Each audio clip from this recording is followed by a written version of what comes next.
Sabi nila, sa laki daw ng mundo ay may isang tao na nakalaan para sa atin. Yung tao na papangarapin na nating makasama sa lahat, mapalungkot man at saya. Pero paano kung husgahan ka ng mga taong nakapaligid sa inyo dahil lang nagmahal ka? Magagawa mo bang manatili at lumaban? O magsasakripisyo para maprotektahan ang pangalan ng taong mahal mo? Paano nga ba nagsimula ang kwento? Simulan natin sa umpisa.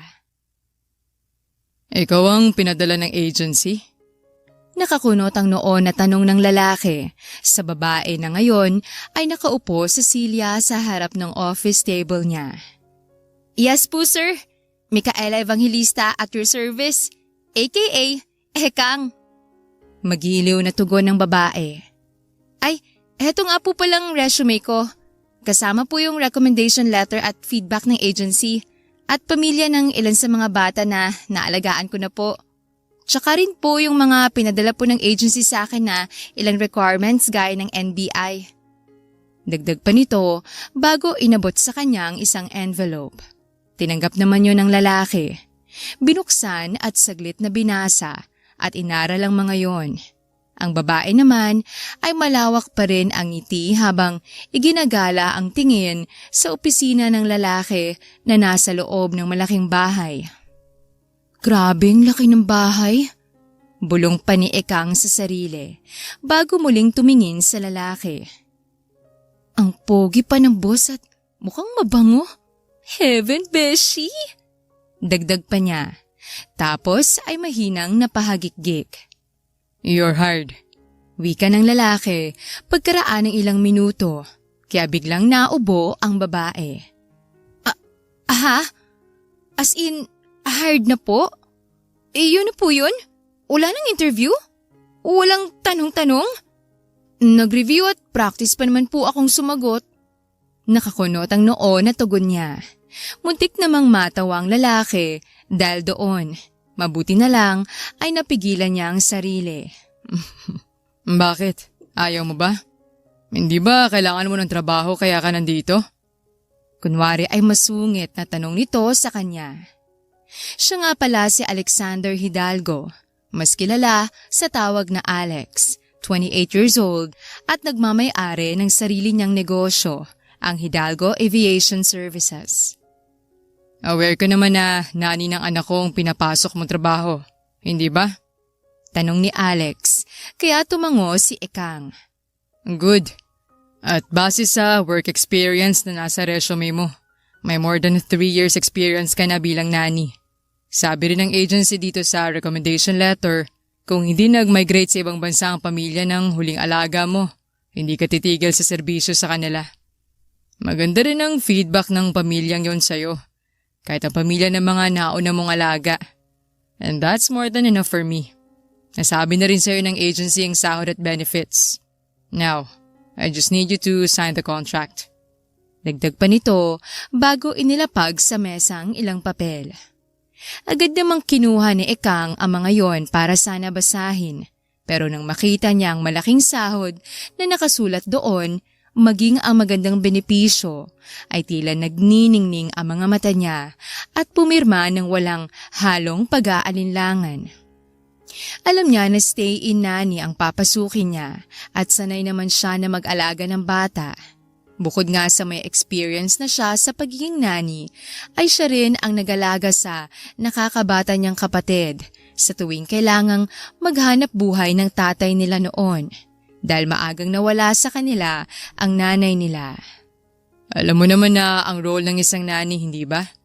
Kaya hindi ko na ipapaalala isa-isa sa'yo ang mga kailangan mong gawin. Magtitiwala na lang ako sa magandang feedback sa'yo ng dati mong boss at agency. Wika ng lalaki. Kailan ka pwedeng magsimula? Sa lalong madaling panahon sana. As you can see, busy ako masyado. At kailangan ko nang titingin sa anak ko. Hindi ko naman pwedeng iasa ang pag-aalaga kay Manang Belen na kasambahay dito. Kasi busy na rin yun sa mga kailangan gawin dito sa bahay. Dagdag pa nito nang matanggap na ang kopya ng pinirmahang kontrata ni Ekang. Ay, kering-keri na akong magsimula ngayon sir kung bet nyo. May dala na nga rin akong mga gamit eh. Malawak ang ngiti na sagot niya. Good. If that's the case, sasabihan ko si Manang Belen na tulungan kang maging pamilyar sa bahay. Para makilala ka na rin ng anak ko. Saad ng lalaki. Since pumirma ka ng kontrata, bibigyan kita ng heads up. My son is just 5 years old, pero hindi siya madaling pakisamahan. Ngayon buwan pa lang, siyam na nani na ang umalis at sumuko sa kanya. Tila nagbabanta na saad pa nito. Sus, si Sir Jokerist. Carry yan ang powers ko, sir. Normal sa mga bata na maging makulit dahil dadaanan naman nila ang lahat ng ugali. Ang kailangan lang ay pasensya na dinaig pa ang haba ng traffic sa EDSA. Malawak ang ngiti at puno ng positivity na sagot nito. At kung totoo man na siyam ng nani na sumuko sa anak nyo, ay for sure, maiksipong pasensya ng mga yun. Taas noo, nadagdag pa niya. Totoo naman ang sinabi ni Ekang. Pero bukod doon, ay kailangan talaga niya ang trabahong ito, lalo na't ang laki ng offer na sahod para sa isang high school graduate na gaya niya. Kailangan kasi nila ng pang-maintenance ng tatay niya na na-stroke at hindi na makalakad ngayon dahil paralyzed na. Tapos ay tutuntong na rin sa kolehiyong kapatid niya. Sabi mo eh, but don't say I didn't warn you. Sagot ng lalaki at nagkipit pa ng balikat. Pinindot ang intercom na nasa mesa. Manang Belen, papunta na dyan sa kusina ang bagong nani ni Sander. Pakiasikaso na lang ho. Wika nito bago muling tumingin sa babae. You may go downstairs. Alam mo naman na ang daan. Hinihintay ka na ni Manang Belen. Saad pa nito na ang tinutukoy ay ang matandang kasambahay na sumalubong din sa kanya kanina pagkarating niya sa mansyon. Okay po sir, I'm looking forward to working with you po. Masayang tugon niya bago tumayo at naglahad pa ng kamay sa lalaki. Saglit na tiningnan ni Alex yon, tapos ay nagtaas pa ng isang kilay. Kilala siya sa trabaho bilang masungit at hindi marunong ngumiti. At aminado naman siya na may ganun siyang ugali. Pero ayaw niyang ma-intimidate agad sa kanya ang bagong nani, kaya tinanggap pa rin niya ang kamay nito. Welcome aboard. Maiksing tugon pa nito. Hindi naman maintindihan ni Alex kung bakit tila ba parang nakuryente siya sa kamay ng babae. Kaya naman, mabilis niyang binawi ang kamay at ibinalik na lang ang tingin sa laptop. Malawak naman ang ngiti ni Ekang na naglakad na paalis sa opisina. Pero pagkalabas pa lang niya ng pinto, ay laking gulat niya nang sunod-sunod na tumama sa muka at katawan niya ang maraming mga itlog. I don't like you! Alis ka dito! Ayoko sa'yo! Pangit ka't mabaho! You look like a witch! Sigaw pa ng isang batang lalaki na patuloy sa pagbato ng itlog sa kanya, na nababasag pa sa tuwing tumatama sa kanya. Ay hala! Teka lang naman! Time first! Gulat na sigaw ni Ekang habang pilit na sinasangga ng kamay ang nagsisilipara na itlog na tumatama sa kanya. Anong nangyayari? Gulat na sigaw ni Alex na nagmamadaling lumabas dahil sa ingay. Sander John Hidalgo! Sigaw pa nito nang makita ang kalokohan ng anak. Mukhang natakot naman ang bata kasi mabilis itong tumakbo paalis. Nag-aalala namang tumingin ang lalaki kay Ekang. Are you okay? Pasensya na. Wika nito. Siya pong aalagaan ko, sir. Nako, mukhang tama po kayo. Sagot ni Ekang. Nagbago na ba ang isip mo? Sabihin mo agad. Nakalagay naman sa kontrata na pwedeng maging null and void yun kung sa loob ng unang linggo pa lang magba-backout ka na. Wika ng lalaki. Hindi isang batang makakapagpasuko sa akin, sir. Puno pa rin ng positivity na sagot nito. Pinunasan pa niya ang nanlalagkit na muka dahil sa mga itlog gamit ang kamay. I'm glad to hear that. Mas malala pa ang ginawa niya sa ibang naging nani niya. Trust me, baka hindi lang ganito ang gagawin niya sa'yo. Ilang beses ko na siyang pinagsabihan, pero wala namang nangyayari. May isang pagkakataon nga na nasigawan ko siya, dahil sa kanyang ugali niya. Ang akala ko magtatanda na siya pero hindi pa rin pala. Hindi bale, pagsasabihan ko siya ulit ngayon. Wika ni Alex. Pwede ko rin po ba siyang kausapin tungkol dito, sir? Huwag po kayong mag-alala. Didisiplinahin ko siya na hindi sinisagawan at mas lalong hindi gumagamit ng dahas. Hindi siya masasaktan at hindi sasamang loob niya. Pero magiging good boy po siya. Nakangiting wika ni Ikang. Kaya mong gawin yun? Nakakunot ang noo na tanong ng lalaki.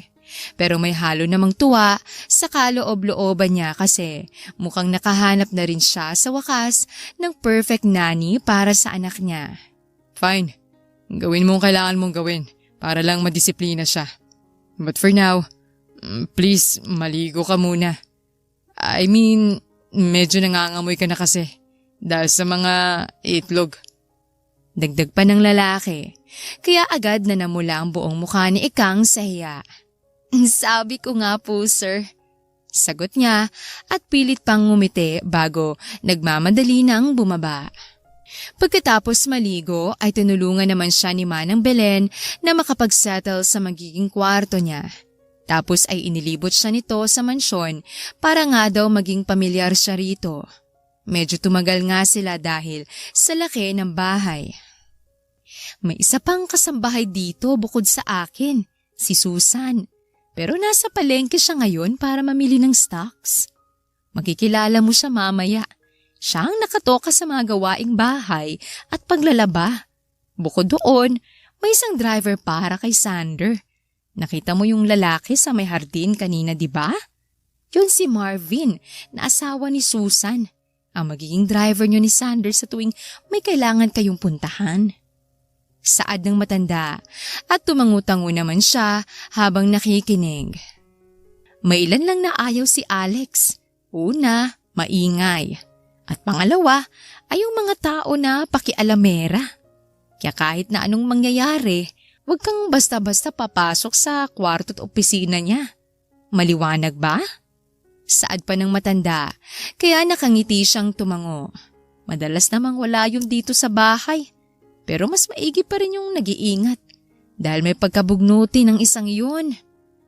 Halika, doon tayo sa kwarto ni Sander para formal ka nang makilala ng bata. Dagdag pa nito, kaya muli na silang naglakad.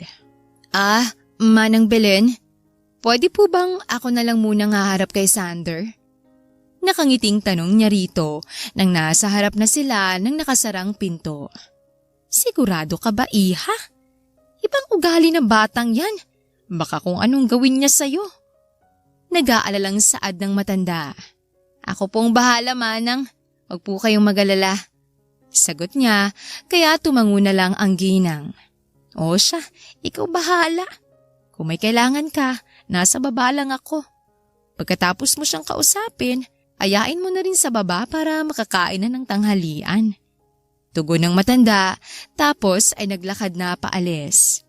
Huminga naman ng malalim si Ikang bago kumatok sa nakasarang pinto, pero walang sumasagot. Kaya naman, dahan-dahan niya itong binuksan at agad niyang nakita ang batang si Sander na nakaupo sa kama nito, bahagyang nakayuko at tahimik na umiiyak. Ala baby, bakit ka umiiyak? Nag-aalalang tanong niya bago nagmamadaling pumasok para lapitan ito. I'm not a baby! And go away! I don't like you! Dahil sa'yo, sinigawan at pinagalitan ako ni Daddy. Malis ka na! I don't need you! I don't need anyone kasi big boy na ako! Umiiyak na sigaw ng bata. Pero hindi niya ito pinakinggan. Bagus ay umupo siya sa tabi nito. Nako, alam mo ba, yung huling bata na inalagaan ko, iyakin masyado. Sa kaiiyak niya, biglang nahulog na parang bola yung isang mata niya at hindi na niya naibalik. Nako, kawawa naman. Wika niya kunwari, kaya biglang natigilan sa paghikbi ang bata na para bang natakot at agad pang napatingin sa kanya. Is that true? Tanong pa ng bata. Kaya marahan siyang tumango. Kaya huwag ka nang iiyak ha. Tsaka, Hindi ba sabi mo, big boy ka na? At alam mo ba, nakakapangit ang umiiyak. Nakangiting sagot niya. Suminghot naman ang bata para pigilan nga ang pag-iyak. E di iyakin ka rin, kasi pangit ka. Bulong ng bata.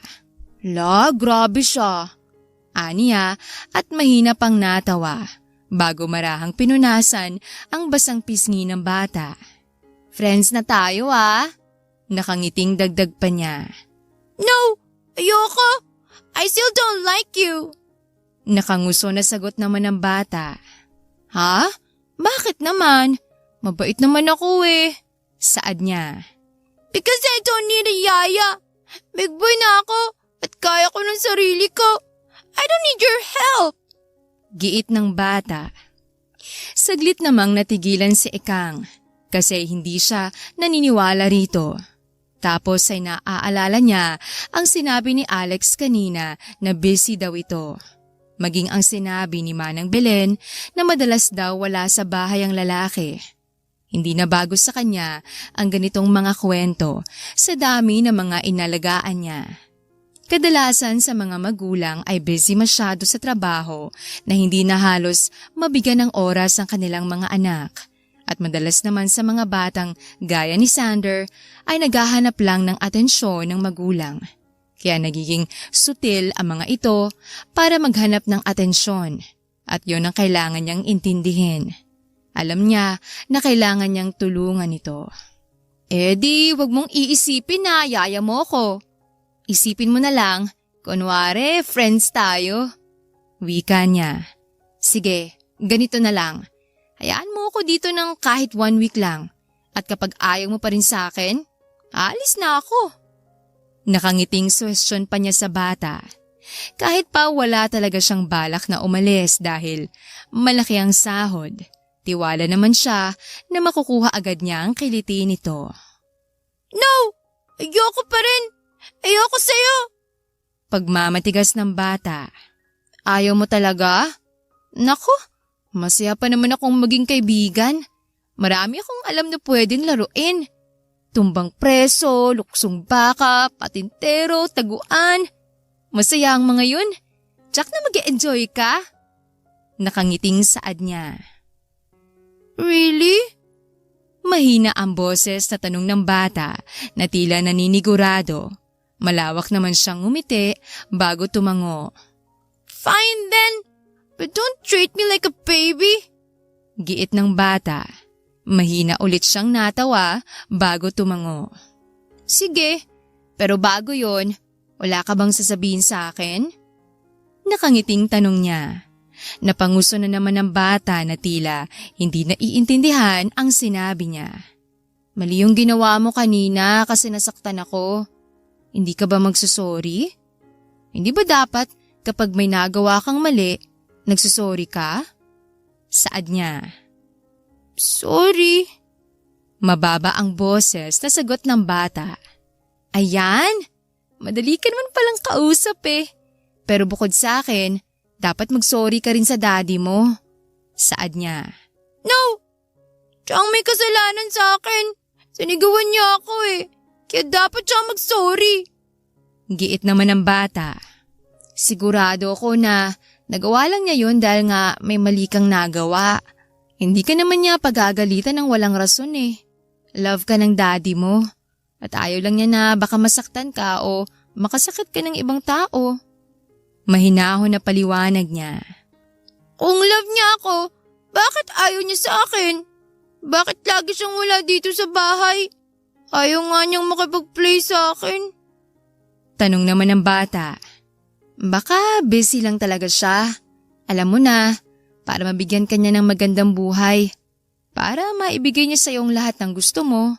Sagot niya. I don't need anything. Gusto ko lang siyang makasama. Is that too much to ask?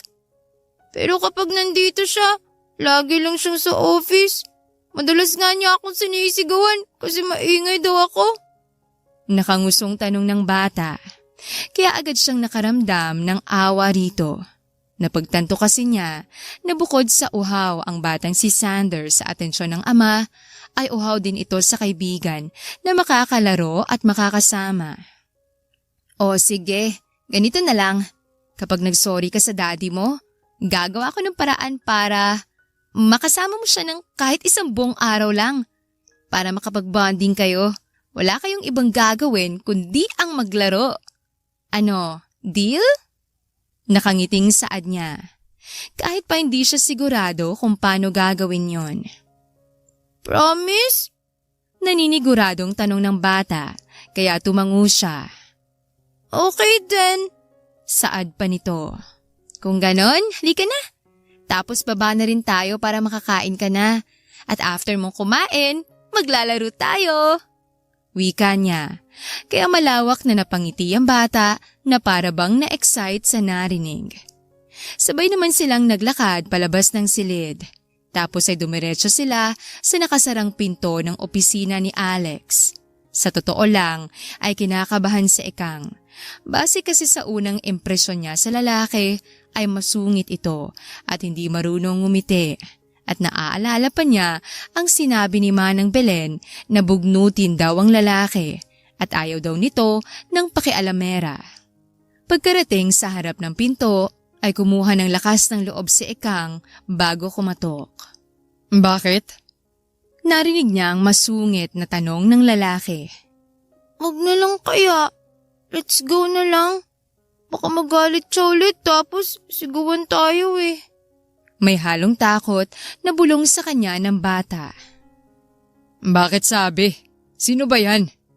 Narinig nila ang masungit at tila naiinis na saad ni Alex. Kasabay nun ay biglang nagbukas ang pinto at pareho namang nagulat sina Ekang at ang batang si Sander. What do you need? Hindi ba nasabi sa'yo ni Manang Belen na ayaw kong iniistorbo kapag marami akong trabahong ginagawa? Saad pa nito. Ay, sir, ano po kasi? Sorry po pero may sasabihin lang daw po sa inyo si Sander. Puno ng kaba na saad ni Ekang. Kumunot naman ang noo ni Alex bago tumingin sa anak niya. Sorry po, Daddy. Pabulong na saad naman ng bata. Yung naiinis na ekspresyon ni Alex ay tila lumambot nang marinig ang sinabi ng anak. It's okay. Basta wag mo nang uulitin kasi ang hirap humanap ng yaya para sa'yo. Sagot niya, tapos ay napabuntong hininga pa bago lumuhod sa harap ng bata. At sorry din kung napagalitan at sinigawan kita. Alam mo naman na hindi tamang ginawa mo, di ba? Mahinahon ang boses na dagdag pa nito, kaya marahang tumango ang bata. Hindi ko na po uulitin, Daddy, kasi friends na po kami. Sagot ng bata. Bahagya namang umawang ang bibig ni Alex sa narinig. Well, I'm glad to hear that. Saad nito. Tapos ay muli niyang tiningnan si Ekang na may halong pagtataka kung bakit at paano nito nagawang paamuin ang anak niya sa unang araw pa lang. Pwede mo ba kaming iwan saglit lang ng yaya mo? May pag-uusapan lang kami. Saad pa niya sa bata. She's not my yaya, Daddy. She's my friend. Giit ng bata, kaya mahinang natawa si Ekang. Okay po, I'll go now. Dagdag pa nito bago tumingin kay Ekang. I'll wait for you downstairs, ah. Saad nito, kaya nakangiting tumango ang babae. How did you do that? I mean, paano mo nakuha agad ang loob niya? Paano mo siya nagawang kumbinsihin na mag-sorry sa akin at makipagkaibigan sa'yo? Ito ang unang beses na nangyari to. Sigurado ka bang wala kang ginawa? Hindi mo ba siya tinakot o kung ano man? Hindi makapaniwalang tanong ng lalaki, kaya mahinang natawa si Ekang. Hala sir, hindi po ako ganun Mahilig lang talaga ako sa mga bata. Agad na depensa pa niya sa sarili. Wala naman po kasing hindi nadadaan sa maayos na usapan, sir. At ang mga bata, madali lang kuhanin ang loob nila. Pwede natin silang pagsabihan pero hindi natin sila kailangang sigawan. Intindihin lang natin sila. Marami naman po kasing paraan para madisiplina sila ng maayos. Nakangiting dagdag pa niya. Napatangu-tangu naman ang lalaki dahil doon. You know what? Mukhang okay ka nga. And I'm starting to like you. You did a very good job on your first day. Pero sana hindi ka sa simula lang magaling. Tugon ng lalaki. Mahina namang napahagik-gik si Ekang dahil kinilig siya sa pag-I like you sa kanya ng boss niya. Like agad? Hindi ako easy to get, sir, ah? Natatawa na biro niya, pero napangiwi lang ang lalaki. Charing lang po, sir. Nagpapatawa lang po ako. Agad na bawi pa niya. Mukhang okay nga. Pero mukhang baliw din naman. Bulong ni Alex sa sarili. Anyways, keep up the good work. Malay natin kapag nagtuloy-tuloy yan, dadagdagan ko pa ang sahod mo. Dagdag pa nito. Muling lumawak ang ngiti ni Ekang dahil sa narinig. Ay, don't worry po, sir. Ako pong bahala sa anak nyo. Papatunayan ko po sa inyo na hindi ako sa una lang magaling. Kasi pagdating sa mga bata, unlimited po ang pasensya ko. Masayang sagot niya. We'll see about that. Anang lalaki at nagkibit pa ng balikat. Sige na, puntahan mo na siya at marami pa akong kailangang gawin. Dagdag pa nito bago isinara na ang pinto na hindi hinihintay ang sagot niya. Ang sungit. Nagbibiro lang naman pero ang hirap patawanin. Bulong pa ni Ekang. Narinig ko yun. Sigaw ni Alex mula sa loob ng opisina. Kaya agad na napangiwi ang babae. Charing lang po ulit, sir. Agad na sagot naman niya bago nagmamadali ng umalis para mapuntahan sa baba ang alaga niya.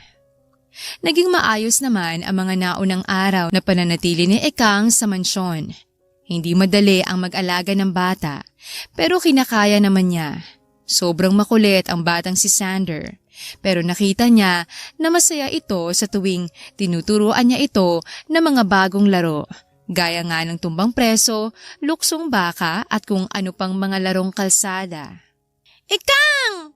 Masayang sigaw ng batang si Sander sa pangalan niya habang kumakaway pa isang tanghali pagkatapos ng klase nito.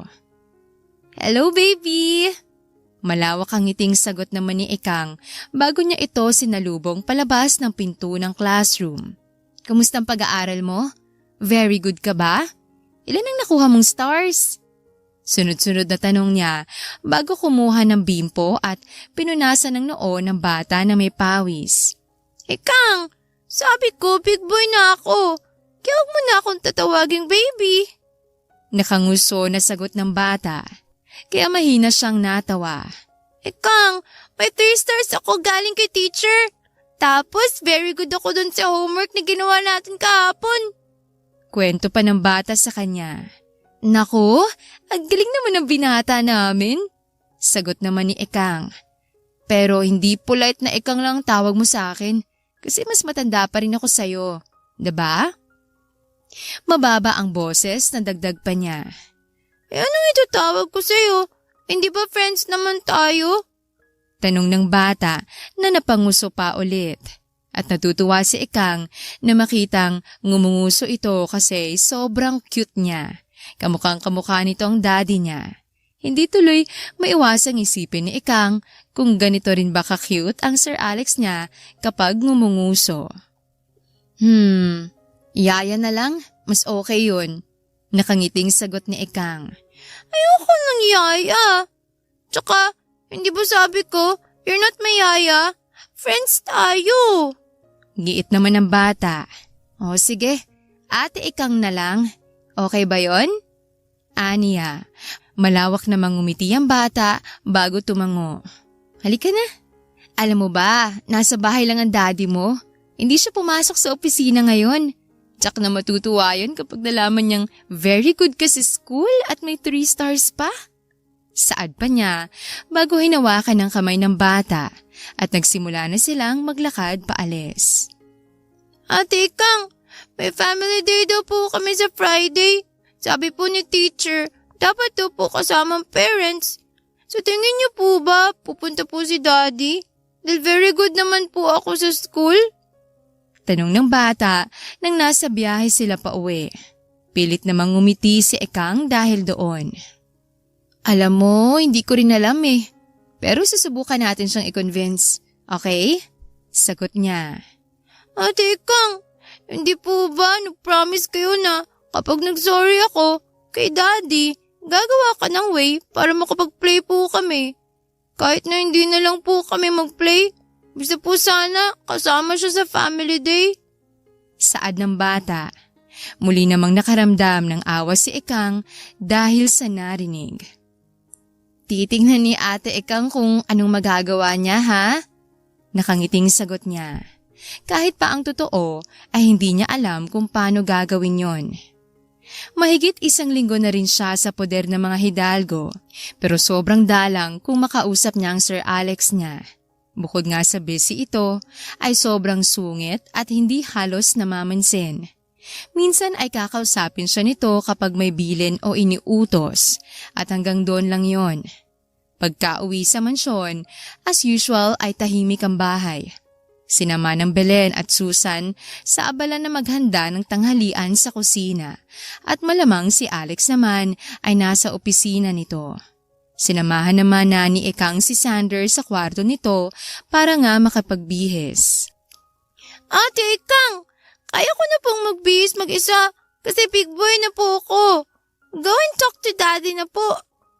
Nakangiting saad ni Sander maya-maya kaya bigla siyang kinabahan. Ah? Ako? Bakit ako? Gulat na tanong pa niya. Ayaw niyo po? Hindi ba po nag-promise kayo sa akin? May halong lungkot na tugon ng bata at agad siyang nakadama ng konsensya dahil doon. Hala, hindi. Gusto ko. Kaya huwag ka nang malungkot, okay? Sabi ko nga, eto na, pupuntahan ko na siya. Agad na wika niya. Dahil doon ay malawak ng ngumiti ang bata na yumakap pa sa kanya. Thank you, Ate Ekang. Sagot nito. Tipid namang napangiti si Ekang kasi alam niyang palagay na nga ang loob sa kanya ng bata. Lakas loob namang naglakad palabas si Ekang at dumiretso sa nakasarang pinto ng opisina ni Alex. Nang naroon na ay huminga pa siya ng malalim. Ready ka na ba, Ekang? Ready ka na bang masungitan, Ekang? Mahinang tanong pa niya sa sarili. Huminga naman siya ng malalim bago napapangiwing pumikit bago kumatok sa pinto. Ang kaso ay biglang nagbukas yon. Kaya naman, ang katok na sa pinto sana niya gagawin ay tumama sa matipunong dibdib ng lalaki. At ano sa tingin mong ginagawa mo? Nakakunot ang noo na tanong ng lalaki, kaya mabilis na napaatras si Ekang sa gulat. Ay, hala ang macho? Wala sa sarili na tugon pa niya. Ay, mali. I mean, sorry po sir. Lutang na pagbawi pa niya sa nasabi. Ano bang kailangan mo, ha? Masungit na tanong nito. Sir, ano po kasi... Alam niyo po, very good po si Sanders sa school ngayon. Tapos nakakuha po siya ng 3 stars mula sa teacher niya. Nakangiti pero puno ng kaba na paninimula niya. And, anong gusto mong gawin ko? Masungit pa rin na tanong nito. Bakit? Gusto ba niya ng reward? Tanungin mo kung anong gusto niya nang maipabili ko kay Susan. Dagdag pa nito. Ibang reward po kasi sanang gusto niya, sir. Kung okay lang daw po sana sa inyo. Mababang boses na tugon niya. Ano ba kasi yun? Will you stop beating around the bush? Giit ng lalaki. May family day po kasi sila sa Friday. Sabi daw po kasi ng teacher niya, dapat daw po kasamang magulang. Naiintindihan naman po niya na busy kayo pero umaasa po siya na sana makasama daw po niya kayo. Saad ni Ekang. Yun naman pala eh. Naiintindihan niya na busy ako at marami akong kailangan gawin. Marami akong meeting with clients na kailangang daluhan sa Friday. May conference at site visit pa kami sa isa naming hangar. Sagot ng lalaki, kaya agad siyang napangiwi. May sasabihin ka pa ba? Kasi marami pa akong gagawin. Dagdag pa nito, pilit namang ngumiti si Ekang bago umiling. Yun lang po, sir. Aniya kaya nilampasan na siya ng lalaki na naglakad na paalis. Pero sir, kung sakaling maaga pong matatapos yung mga gagawin niyo at makakahabol po kayo. Hindi na niya nagawang ituloy pa ang sasabihin nang muling lumingon sa kanya si Alex at pinutol nitong sasabihin niya. Akala ko ba naiintindihan niya na busy ako? Mukhang ikaw itong hindi marunong umintindi. Masungit na saad niya. Sorry po, sir. Ang tanging naisagot na lang ni Ekang. Napailing naman ng lalaki tapos ay naglakad na paalis. Nang akmang babalik na sana si Ekang sa kwarto ni Sander, ay natigilan siya nang makita ang malungkot na muka ng bata na nakatingin sa kanya. Sander, nagugutom ka na ba? Alika na, kain na tayo sa baba. Pilit ang ngiti na wika niya. Ayaw sumama ni Daddy. Malungkot na tanong nito sa kanya. Ano kasi busy daw siya. As in, sobrang dami daw niyang kailangang gawin sa Friday. Pero kapag may time daw siya, babawi daw siya sa'yo. Tugon niya. You're lying. Malungkot na sagot ng bata. Ayaw lang talaga niya sa akin. Kasi hindi niya ako love. Dagdag pa nito. Uy, ano ka ba? Huwag mo ngang sasabihin yan. Hindi totoo yan, okay? Love ka ng daddy mo. At nagkataon lang na busy talaga siya.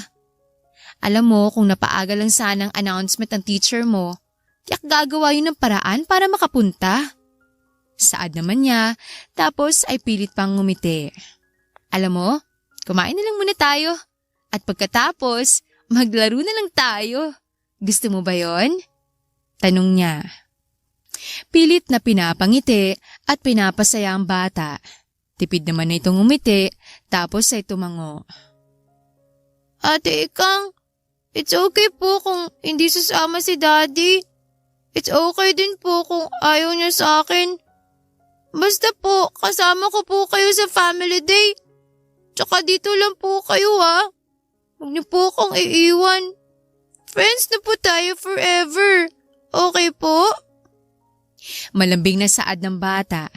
Awang-awa naman si Ekang dito at ayaw niyang ipakita na nagiging emosyonal siya kaya pilit siyang ngumiti ng malawak bago tumango. Oo naman, sasamahan kita sa family day at friends tayo forever. Sagot niya. Nang araw na yon ay pilit na ginawa ni Ekang ang makakaya niya para kahit na papano ay mapasaya ang batang si Sander at mawala sa isip nito ang ideya na hindi siya sasamahan ng ama sa family day nila. Kahit ng sumunod na araw ay ganun pa rin. Ate Ikang, let's play tumbang preso na po. Yun na po kasi favorite kong game eh. Nakangiting pag-anyaya sa kanya ni Sander isang hapon pagkatapos nilang mag-review at gumawa ng mga homeworks ng bata. Naku baby, wag muna siguro ngayon. Sa terrace kasi nagtatrabaho ang daddy mo. Baka maingayan sa atin tapos magpagalitan tayo. Sagot naman niya. Please po Ate Ikang. Promise, hindi po tayo maingay. Please po. Nagpapakyut na pangungulit sa kanya nito. Kaya mahina siyang natawa. O sige, basta promise mo hindi tayo mag-iingay ha. Nakangiting saad niya, kaya masayang tumango ang bata. Iniligpit naman na ni Ekang ang mga gamit ng bata. Tapos ay sabay na silang naglakad palabas. Nadaanan nga nila sa may terasa si Alex na mukhang hindi sila napansin kasi ay tutok na tutok ito sa kanyang laptop at maraming mga papel na nasa harap ito. Masaya namang kinuha ni Sander yung kaparehong lata na ginamit din nila nung huling beses na nilaro nila ito. Ate Ikang, ikaw po ang taya ha? Saad pa nito. Okay baby. Sagot naman niya. Nang maitayo ang lata, ay tumayo si Ikang malapit doon. Si Sander naman ay medyo lumayo habang may hawak na tsinelas na gamit pambato sa lata. Go baby! Nakangiting pag-cheer pa niya rito. Malawak pa rin ang ngiti ni Sander nang ibinatong tsinelas patungo sa nakatayong lata. Ang kaso ay sumobra ata yon sa lakas. Dumiretso kasi yon sa terasa kung nasaan ang daddy nito. At kung siniswerte ay tumama ito sa mug ng kape na agad natumba. Kaya naman gulat na napatayo si Alex. Kasabay nun ay nabasa ng kape ang mga papel na nasa mesa.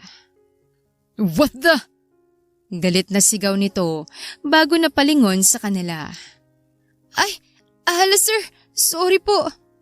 Agad na saad ni Ikang na nagmamadali pang tumakbo palapit. Maging sinama ng Belen at Susan ay nagmamadaling lumabas dahil sa ingay. Anong nangyayari dito? Tanong pa ni Manang Belen. Sinong nambato ng tsinelas? Madiin na tanong ni Alex. Agad na nagtago sa likod ni Ikang ang batang si Sander, na yumakap pa na tila natatakot na. Ano? Hindi kayo sasagot?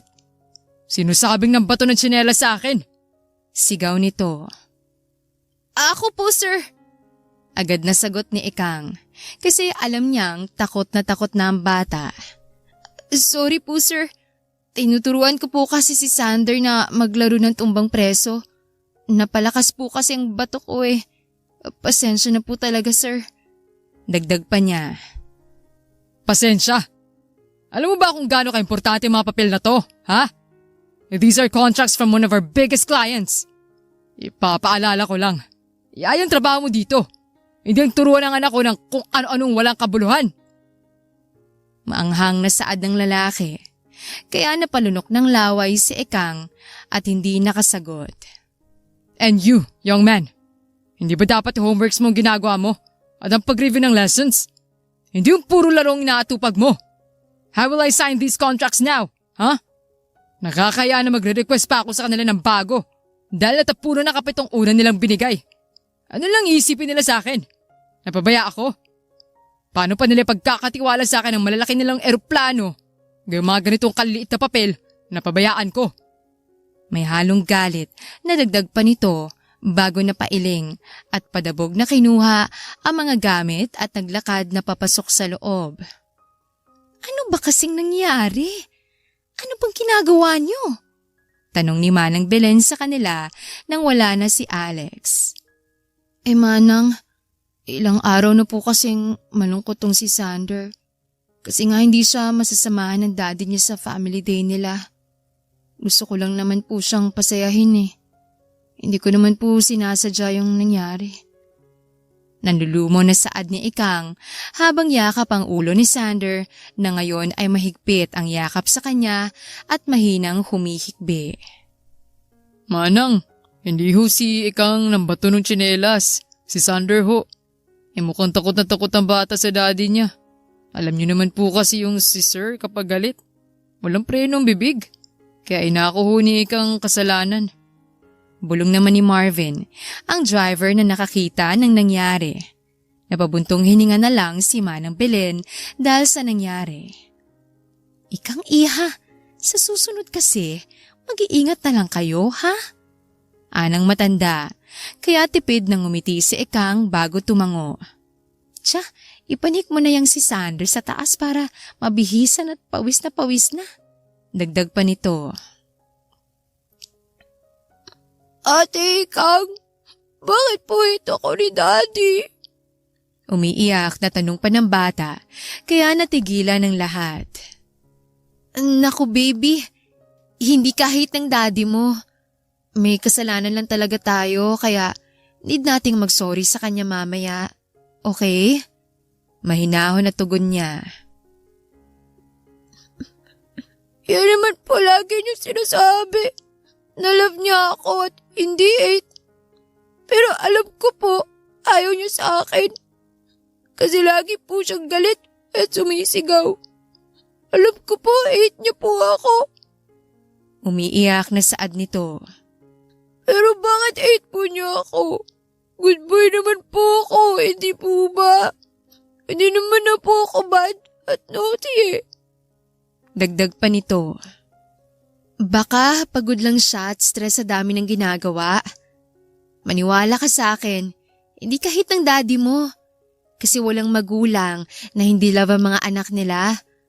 Basta magsusorry tayo mamaya sa kanya, ha? Mahinahon na saad niya bago pinunasan ng luha sa pisngi ng bata. O siya, tahan na. Hindi ba sabi mo big boy ka na? Dagdag pa niya. Sumingot naman ang bata bago marahang tumango. Pagkatapos ay inaya na niya ito papunta sa kwarto para nga matulungan na bihisan. Sa totoo lang ay awang-awa si Ekang sa batang si Sander. Ayaw niyang isipin nito na hindi siya mahal ng daddy niya at hindi na niya alam kung paano pa mapapaniwala ito na mahal siya nito.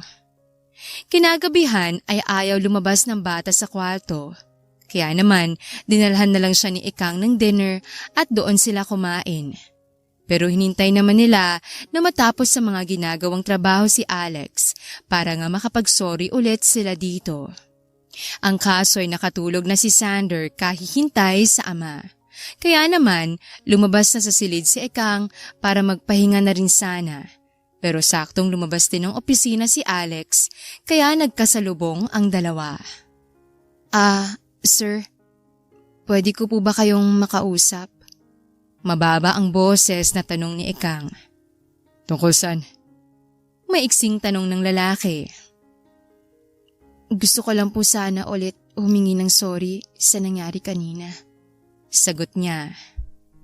Kinausap na ako ni Manang Belen at sinabi niya na si Sander ang nakatama ng tsinelas sa kape. At inako mo lang ang kasalanan.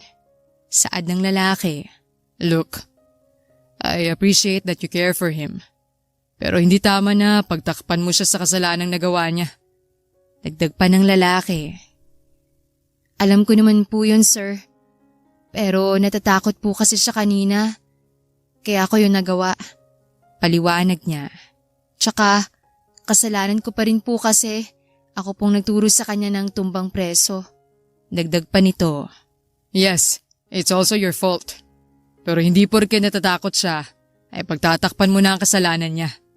Paano siya matututo na umako ng responsibilidad kung ganun laging gagawin mo? Giit ng lalaki. Tama po kayo, sir. At sorry po ulit. Pero willing naman po siyang umamin sa kasalanan niya at mag-sorry sa inyo. Ang kaso, nakatulog na po kasi siya. Kahintay sa inyo eh. Ayaw naman daw po niya kayong storbohin sa opisina niyo kasi baka busy daw po kayo at magalit po ulit. Paliwanag ni Ekang. Kaya tipid na lang na tumangong lalaki. Is that all? Kung wala ka nang sasabihin, magpapahinga na ako. Pagod ako at masakit ang ulo ko sa dami ng ginawa ko maghapon. Wika ng lalaki. Meron pa po. Agad na sagot ni Ekang kaya muling natigilan ng lalaki. Ano po? Sana mag-sorry din po kayo sa kanya. May halong kaba na saad niya. Bakit ako hihingi ng sorry? Kayo tong may nagawang kasalanan. Napapailing na saad ng lalaki. Yung pagpaparamdam niyo po sa kanya na parang ayaw niyo sa kanya. Hindi po ba kasalanan yon? Giit ni Ekang at muntik na niyang sampalin ang sarili dahil nadulas siyang sabihin yon. Madalas talaga pinapahamak siya ng sarili niyang kadaldalan. Ano bang sinasabi mo? Kailan ko ginawa yun? At kine-question mo ba ang pagiging ama ko sa kanya? Nakakunot ang noo at tila naiinis na tanong ng lalaki. Hindi po sir. Hindi ko po kine-question ang pagiging ama niyo sa kanya. Kasi alam ko naman po na ginagawa niyong makakaya niyo para mabigyan siya ng magandang buhay eh. Lalo na hindi po biro na magpalaki ng anak na mag-isa lang po kayo. Kasi nakita ko rin po ang hirap ni tatay nun sa amin ng kapatid ko. Kaya maniwala po kayo na naiintindihan ko po kayo. Sagot ni Ekang, tapos ay napabuntong hininga pa. Pero yun lang po ba talaga ang mahalaga? Tanong pa niya. Sa isip niya, siya rin namang nadulas na siya at mukhang masisisante na ay itutuloy na niya ito. Ano bang pinagsasasabi mo, ha? Naiinis sa tanong ng lalaki. Kanina po, iniisip niyo ang sasabihin ng ibang tao sa inyo. Pero hindi niyo nagawang isipin ang mararamdaman ni Sander habang sinisigawan at pinapagalitan niyo siya. Dahil lang gusto niyang maglaro. Sagot ni Ikang. Sir, pasensya na po ulit. Alam ko po na ayaw niyo sa mga pakialamera. At alam ko po na wala ako sa lugar para sabihin to. Pero naawa na po kasi ako sa bata. Ilang beses na po niyang tinanong sa akin kung bakit ayaw niyo sa kanya. At ilang beses ko na rin pong sinabi sa kanya na mahal niyo siya. Na busy lang kayo para mabigyan siya ng magandang buhay. Pero minsan po kasi, kahit ako, hindi ko alam kung maniniwala pa sa mga sinasabi ko sa kanya. Mahabang dagdag pa niya. Kaya bahagyang umawang ang bibig ng lalaki na tila nagulat sa narinig. Tinanong niya sa'yo kung bakit ayaw ko sa kanya? Mababa ang boses at tila hindi makapaniwala ang tanong nito. Kaya marahang tumango si Ikang. Hindi lang po isang beses, sir. Maraming beses na po. Aniya. Alam niyo po ba ang rason kung bakit pinagtitripan niya mga naging yaya niya dati? Kasi gusto po niyang kunin ang atensyon niyo. Bata pa po siya, pero nagawa na niyang isipin na kapag nagkaroon siya ng yaya, mas lalo mo na siyang hindi bibigyan ng oras. Kasi may titingin at mag-aalaga naman sa kanya. At yung family day po, konting oras lang pong hinihingi niya sa inyo para dun, sir. Pero hindi niyo po mapagbigyan. Alam ko pong busy kayo sa negosyo niyo. Naintindihan ko po yun. At alam kong naintindihan din po ni Sander yun. Pero yun lang po ba talaga ang mahalaga para sa inyo? Kasi sir, kung ganun lang din po, hindi na po ako magtataka kung isang araw, tuluyan ang lumayong loob ng bata sa inyo. At ayoko po na mangyari yun. Kaya sana, huwag niyo rin pong hahayaan na mangyari yun, sir. Mahabang dagdag pa niya. Gusto lang pong maramdaman ni Sander na may ama siya, na mahal niyo rin po siya. Gusto lang po niya na mabigyan niyo siya ng kahit konting atensyon lang. Yun lang po ang hiling niya. Hindi naman po siguro kalabisan yon. Hindi po ba? Saad pa niya. Yun lang po, sir. Pasensya na po ulit sa pagiging pakialamera ko. Sige po, sir. Magpahinga na po kayo. Dagdag pa niya, tapos ay nagmamadali nang naglakad pababa at dumiretso sa kwarto niya. Nang nakakulong na sa kwarto si Ikang, ay agad niyang sinabunutan at sinampal-sampal ang sarili. Gaga ka, Ikang! Bakit pang daldal mo, ha? Bakit pa pakailamera ka? Mag-impake ka ng impakta ka kasi tiyak na wala ka ng trabaho bukas. Nanlulumo na bulong niya sa sarili bago binagsak ang sarili sa kama. Ay, paano ng maintenance ni tatay?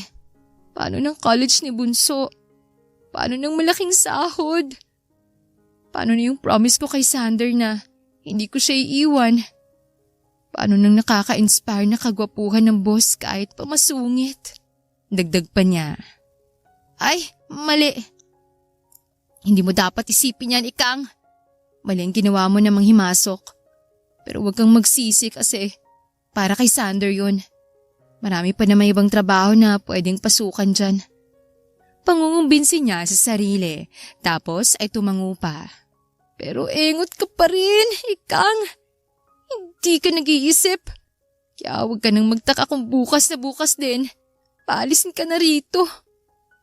Nanlulumong saad niya, tapos ay napabuntong hininga na lang sa huli. Sa sumunod na araw ng Biyernes, ay maagang bumangon si Ikang. Ginising din naman niya ang batang si Sander para makakain na ito ng agahan at makapaghanda na sa pagpasok sa school para nga sa family day nila. Ate Ikang, pwede po bang hindi na lang po tayo pupunta? Baka po kasi pagtawanan po ako ng mga classmates ko.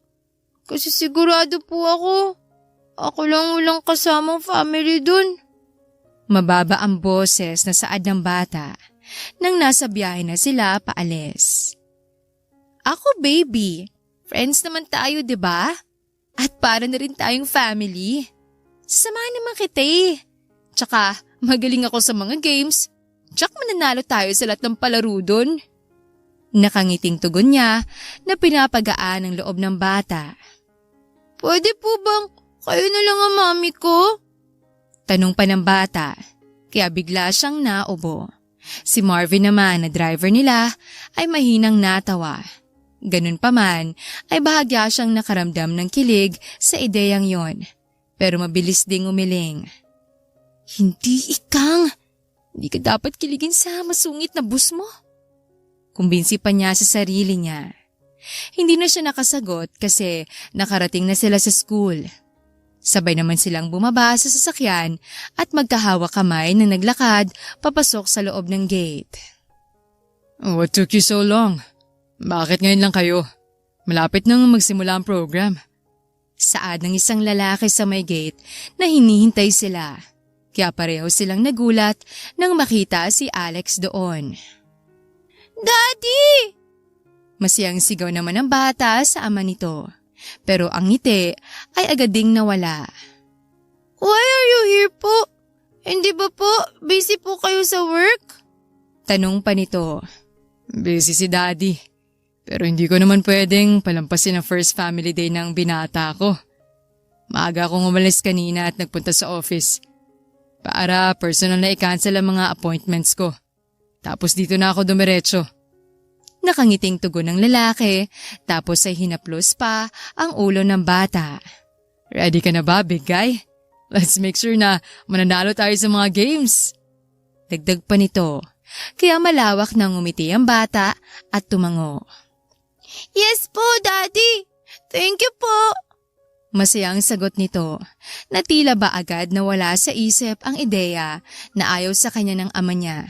Nang tumayo si Alex, ay tiningnan nito si Ekang. Medyo harsh ka sa akin kagabi. Pero sa tingin ko, kailangan ko yon. Nakangiting wika ng lalaki. Napakagat naman sa ibabang labi si Ekang dahil sa narinig. Ibig po bang sabihin, hindi niyo ako sisisantihin? Naku, thank you po. At sorry po talaga sa kadaldalan ko, sir. Kinakabahan pero may halong tuwa na saad niya. Bakit ko naman gagawin yon sa taong may malasakit sa anak ko? Nakangiting tugon nito. Ang dami na niyang naging yaya, pero sa'yo lang siya napalapit ng ganito. Thank you for making me realize my mistakes. Sa totoo lang, parang mas magulang ka pa nga niya kaysa sa akin. At kung ganito kakabuti sa anak ko, sigurado na magiging mabuting mommy ka rin sa mga magiging anak mo sa future. Dagdag pa ng lalaki. She's like a mommy to me, Daddy. Sabi ko nga po, siya na lang po sanang mommy ko. Nakangusong tugon naman ng bata na nakikinig pala sa kanila. I think she'll be a great mom, big guy. Nakangiti pa rin na saad ni Alex at pakiramdam ni Ekang ay may halong harot pa ang boses nito. Alina kayo. Dagdag pa niya bago binuhat ang bata. After this, saan mo gustong magpunta? Mag-mall tayo. Gusto mo? Kain sa labas? Bibilhan ka ni Daddy ng maraming toys. Saad pa niya sa bata. Talaga po, Daddy? Yay! Can we also play tumbang preso po kapag po nakauwi na po tayo? Excited na wika ng bata. Oo naman. Sa'yo lang si Daddy ngayong araw. At gagawin natin lahat ng gusto mo. Sagot niya. Pero gusto kong tandaan mo, I don't hate you. And I'm really sorry if I made you feel that way. Promise hindi na mauulit. At promise din ni Daddy na mas bibigyan pa kita ng atensyon. Mahal ka ni Daddy kaya yun ang gusto ko na lagi mong tatandaan. Okay? Malambing na dagdag niya at nakangiti namang tumango ang bata. Yes po, Daddy! And I love you din po! Sagot nito na mahigpit pang yumakap sa ama. Hindi naman maalis ang ngiti ni Ekang habang pinapanood ang mag-ama. Masaya siya na naintindihan ni Alex ang punto niya kagabi at masaya siya na hindi siya nasisante. Pagkatapos noon ay sabay-sabay na silang naglakad papunta sa gymnasium ng school kung saan nga gaganapin ang family day. Mr. Hidalgo, akala ko hindi ka makakarating. Alam ko naman na sobrang busy ka, pero masaya ako makita ka rito. Malawak ang ngiting salubong sa kanila ng principal pagkatapos nila sa gym at kinamayan pa siya nito. Kaya maraming mata agad ang napatingin sa gawi nila. Look at the gym! Ang ganda, diba? It's all thanks to you. Sobrang laking tulong ng mga donations mo para sa school na to. Dagdag pa ng matandang lalaki. It's good to see you, Mr. Ramos. Maiksing tugon naman ni Alex. And you must be… Nakangiting tanong ng principal kay Ekang nang mapalingon ito sa kanya. She's my new mommy. Walang pag-aalinlangang sagot ng nakangiting si Sander. Kaya naubo na naman si Ekang. Si Alex naman ay mahinang natawa. Pansin ni Ekang na medyo marami ang nagbulungan dahil doon at bahagya siyang nakaramdam ng hiya. Oh! I'm pleased to meet you, Mrs. Hidalgo. Napakaganda mo. Nakangiting tura ng matanda bago muling tiningnan si Alex. Hindi ko alam na ikinasal ka na pala. You look happy at magaling kang pumili. Dagdag pa nito, kaya muling natawa si Alex na nagkibit lang ng balikat. Paano? Maiiwan ko na muna kayo rito. Please enjoy. Paalam pa ng matanda bago naglakad na paalis. La, Mrs. Hidalgo agad? Bulong pa ni Ikang sa sarili, kaya napangisi si Alex. Kinikilig ka naman, if I know. Pinagpapantasyan mo na ako mula ng unang araw mo sa bahay. Kahit yung paghawak mo sa dibdib ko. Alam kong kunwari lang na aksidente yon pero sinadya mo talaga. Natatawa na sagot nito. Hindi sir Feeling nito. Natatawa na tugon na lang ni Ekang kahit napapaano kasi ay natutuwa siyang makita ang makulit na side ng lalaki. Hindi yon lagi na lang itong nagsusungit. Pagkatapos noon ay nagsimula ng program ng Family Day. Nagsalita ang principal sa stage at kung ano-ano pa. Tapos ay nagsimula na rin sa mga palaro gaya ng newspaper dance, sack race at kung ano-ano pa. Sobrang nag-enjoy ang tatlo, lalo na't madalas nga silang nananalo sa mga palaro. Si Ekang naman ay kilig na kilig kasi nagkaroon siya ng pagkakataon na magpabuhat sa gwapong si Alex sa newspaper dance. Nakalibre din siyang yakap dito sa sack race. Grabe, nakakapagod. Pero nag-enjoy ako. It was fun. Nakangiting saad ni Alex ng tanghali na. Pagkatapos ng family day, pinauna na niyang umalis ang driver na si Marvin kasi nga ay balak pa niyang ipasyal sa mall ang anak kasama si Ekang.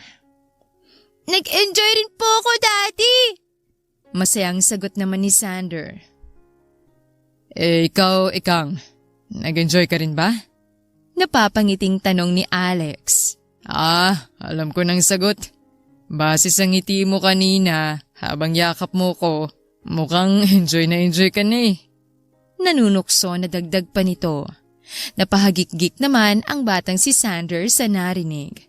Samantalang si Ekang ay namulang magkabilang pisngi. La, si Sir, jokeris masyado. Ikaw po kaya tong mahigpit ang yakap. Bawi naman ni Ekang. Gustong-gusto mo naman. Nakangisi na tugon ng lalaki. Siyempre! Gulat na sagot ni Ekang. Siyempre, para manalo tayo sa mga games. Kasi para kay Baby Sander yun. Agad na bawi pa niya. Natawa na lang si Alex kasi natutuwa siyang makita na namumula ang buong mukha ni Ekang dahil sa kanya. Pagkarating sa mall ay kumain muna sila saglit. Nang matapos at makapagpahinga na rin ay dinala nila sa arcade si Sander at doon sila naglaro. Gaya ng pangako ni Alex sa anak, binilhan din niya ito ng maraming bagong laruan. Marami pa silang ginawa bukod sa mga yon, at gabi na ata nang magpasya silang umuwi. Dala nga ata ng labis na pagod, nakatulog na si Sander sa sasakyan. Ako na ang magdadala sa kanya sa kwarto niya, Ikang. Matutulog ako sa tabi niya ngayong gabi. Nakangiting wika ni Alex nang makababa na sila sa sasakyan. Salamat sa mga ginawa mo para sa anak ko ngayong araw. At salamat din ulit sa pagpapaintindi sa akin ng mga pagkakamalit, pagkukulang ko sa kanya. Kung hindi dahil sa'yo, hindi ako mag-e-enjoy ng ganito ngayon. Kung hindi dahil sa'yo, hindi kami makakapag-bonding ng anak ko. Puno ng sinseridad na dagdag pa nito, kaya agad na napangiti ang babae. Salamat din po, sir. Kasi napasaya niyo po si Sander. Sagot ni Ikang. Siya lang ba ang napasaya ko? Napapangiti na tanong ng lalaki, kaya pilit na tumawa si Ikang. Siyempre po, masaya po ako. Kasi nag-enjoy po ako. Sige na nga po, magpapahinga na rin po ako. Puno ng kaba na sagot niya. Bago nagmamadaling tumakbo na papasok sa loob ng bahay. Si Alex naman ay mahina na lang na natawa sa hindi malamang dahilan. Sobrang gaan ng loob niya sa babae. Hindi niya alam kung bakit, pero dahil kay Ikang, nagawa ulit niyang ngumiti at tumawa na nanggagaling sa puso. Bagay na akala niya ay hindi na niya magagawa ulit mula nang mawala sa kanya ang mama ni Sander, ang unang babae na minahal niya. Naging maayos at magaan naman ang mga sumunod pang araw. Nakita ni Ikang ang malaking pagbabago sa relasyon ng mag-ama. Sobra na kasing binibigyan ni Alex ng atensyon ng anak at bumawi siya ng sobra rito. May mga pagkakataon nga na sumasali pa ito sa paglalaro ni na Ikang at Sander. Every weekends ay day off ni Ikang kaya umuuwi siya sa kanila. At tuwing bumabalik siya sa mansyon ay ang daming masasayang kwento sa kanya ng batang si Sander tungkol sa mga bonding nila ng ama niya. Hindi po kayo makatulog, sir? Tanong ni Ikang kay Alex isang gabi nang makita at nilapitan niya ito sa balkonahe. Ikaw pala. Sagot ng lalaki at ngumiti pa. At sa hindi maipaliwanag na dahilan ay biglang bumilis ang tibok ng puso ni Ikang sa ngiti na yon. Nagpapahangin lang. Si Sander ba natutulog na? Tanong pa nito, kaya marahan siyang tumango. Opo, sir. Bababa na nga po sana ako para makapagpahinga na rin. Pero nakita ko po kayo rito. Sagot niya. Kumusta nga palang tatay mo? Tanong ni Alex, kaya bahagya siyang nagulat. I'm sorry. Nagpa-background check kasi ako mula nang nagtrabaho ka rito. Kaya alam ko. Agad na wika nito. Kaya tipid na lang siyang ngumiti bago tumango. Hindi naman kasi sikreto ang buhay nila at hindi naman niya ikinakahiya yun. Okay naman po si tatay, sir. Kahit na papaano, nagagawa na ulit niyang igalawang kaliwang pa at kamay niya na paralyzed. Sagot niya. Sinong nagbabantay sa kanya gayong nag-aaral ang kapatid mo? Tapos ikaw naman stay in dito. Tanong ulit ni Alex. Mababait naman po yung mga kapitbahay namin, sir. Lalo na po yung may-ari ng apartment na tinutuluyan namin. Sila pong madalas na tumitingin kay tatay. Sa hapon at gabi naman po, ay ang kapatid kong si Rafaela. Sagot ulit niya. Kaya marahang tumango ang lalaki. Ang swerte sa'yo ng pamilya mo. Saad ni Alex. Swerte rin naman po ako sa kanila. Kasi masipag at mabait na bata naman po ang kapatid ko. At mas lalong swerte po kami kay tatay na sobrang nagsakripisyo at nagsikap para sa amin ni Rafaela. Kahit mag-isa lang siya. Kasi nga elementary pa lang po ako nang mawala si nanay sa amin. Tugon niya. Kaya nakangiting tumango ulit si Alex. Alex na lang, Ikang. At pwede bang wag ka nang mag-post sa akin? Nakakatanda kasi masyado. Wika ng lalaki. Kaya mahina siyang natawa. Parang hindi naman po ata tama na tawagin ko lang po kayo sa pangalan niyo, sir.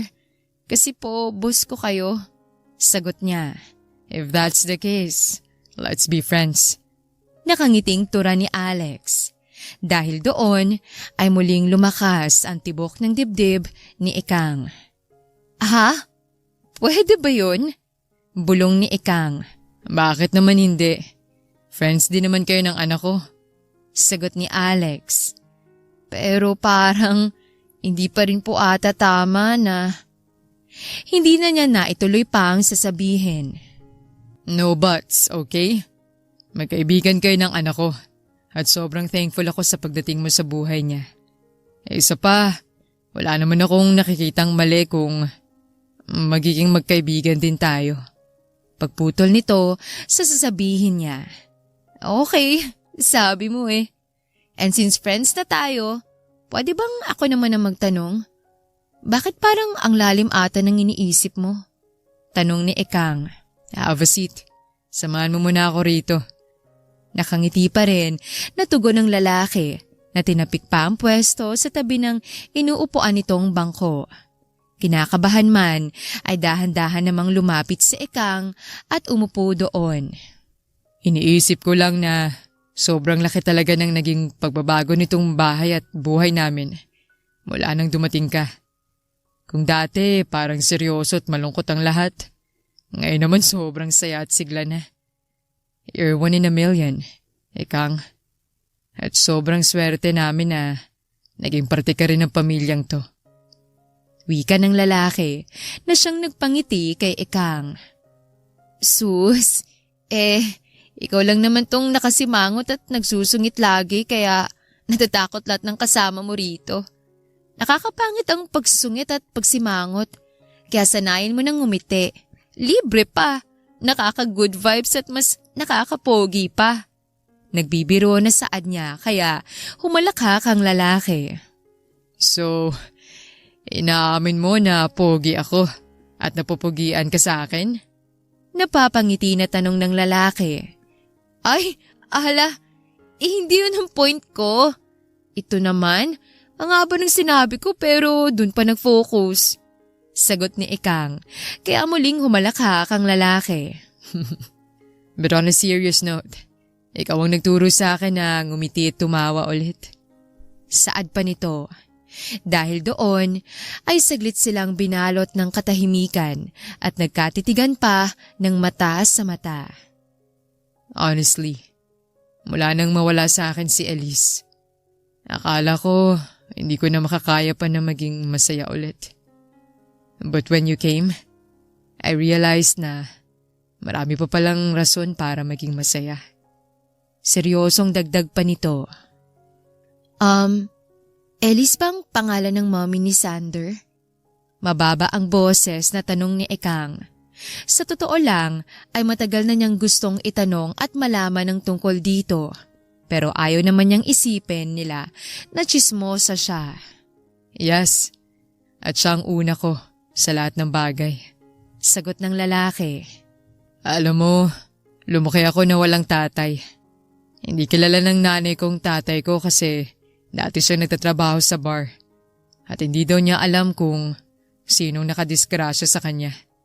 But that's okay. Kasi masaya naman kami kahit pa mahirap ang buhay. Ginawa ni nanay ang lahat para mapag-aral at maitaguyod ako. Kaya nangako ako na magsisikap ako at bibigyan ko siya ng magandang buhay. 4th year college ako nang mawala rin sa akin si nanay. Dahil nagkaroon siya ng komplikasyon sa puso. At si Elise na girlfriend ko since 2nd year college ang naging karami ko sa lahat. Nagawa niya akong itindihin kasi ulila na rin siya gaya ko. Pagkukwento ng lalaki, nanatili namang tahimik si Ikang na nakikinig. Nakakalungkot na hindi man lang niya ako nakitang umakyat ng entablado para tanggapin ang diploma ko. Pero alam ko na kung nasan man siya, proud siya sa akin. Kaya nagpatuloy pa rin ako, lalo na kasama ko pa naman si Elise. Saad pa ng lalaki.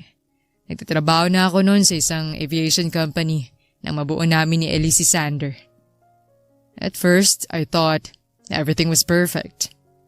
Nang isinilang ni Elise si Sander, yun din yung mga panahon na may konti na akong ipon at nagsisimula ng mag-invest sa mga kumpanya.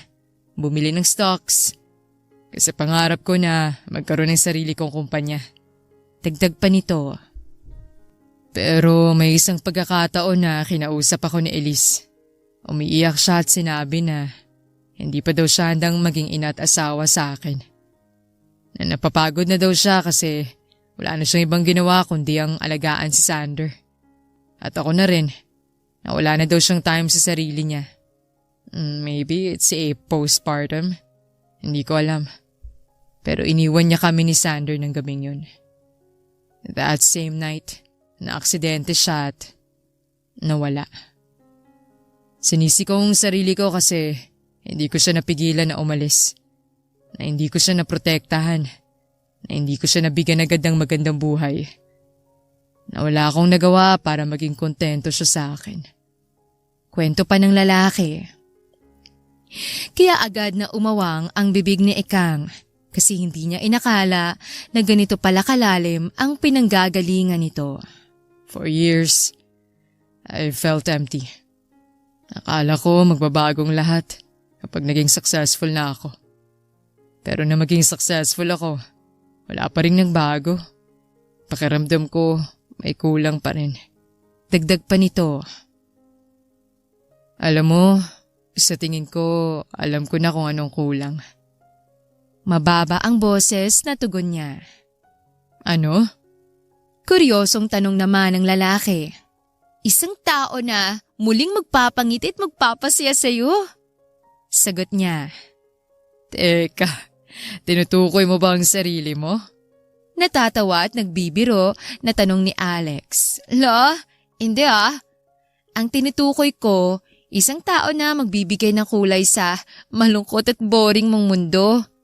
Isang tao na mamahalin mo gaya ng pagmamahal mo kay Elise. O higit pa dun. Agad na sagot ni Ekang. Bakit naman hindi? Hindi naman imposible na mahulog ako sa'yo at mahalin ng higit sa pagmamahal ko kay Elise noon. Hindi ba? Seryosong tugon ni Alex na nakatitig pa sa mga mata niya. Pakiramdam naman ni Ekang ay malulunod siya sa lalim ng titig nito. Kaya bago pa siya matukso na halikan ang gwapong lalaki ay tumayo na siya.